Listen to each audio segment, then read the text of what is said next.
babiri batawe muri yombi bashinjwa gusakaza amashusho y'urukozasoni ya Yamano ari mu gikorwa cyo gutera akabariro.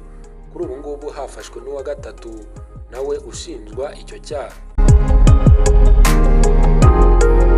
Hagati aho ngaho twe tubahaye ikaze. Amazina yanjye nk'ibisanzwe nitwa Journaliste Thierry.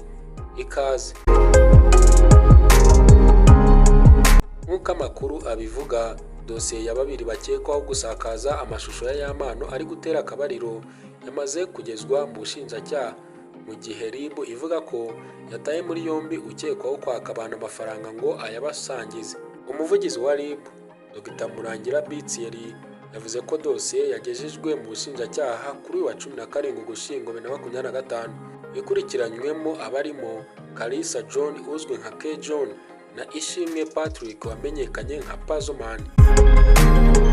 Kwa 18 Ugushyingo 2025, RIB yataye muri yombi uwitwa Ishimwe Francisco Xavier ukekwaho kwaka abantu amafaranga kugira ngo abasangize amashusho ya Yamano ari gutera akabariro.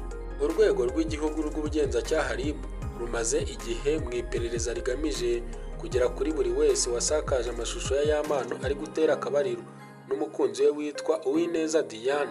Nyuma y'iki kirego cyatanzwe ku ya 9 Ugushyingo 2025, Ishimwe Patrick uzwi nka Pazoman niwe wa mbere watawe muri yombi kwa 11 Ugushyingo 2025, naho Kalisa John uzwi nka K John atabwa muri yombi kwa 11 Ugushyingo 2025.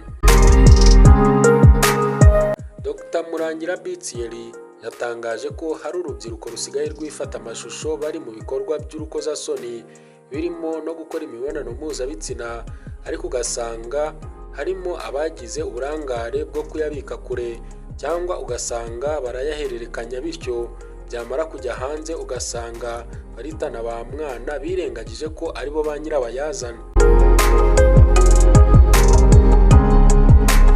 Yibukije urubyiruko ko rukwiye kujya rwirinda kuba ba nyirabayazana b'igisebo, urubwa no gutakarizwa icyizere no kugaragara nk'ibyomanzi muri sosiyete yacu bishobora kubabaho bishingiye ku mashusho y'urukozasoni bifata. Ni amakuru yarakomeje kuvugwa mu myidagaduro. Hagati aho ngaho njye nitwa Journaliste Thierry. Ukomeze mugire byiza, turabakunda cyane, Imana ibarinde. Hasta la vista.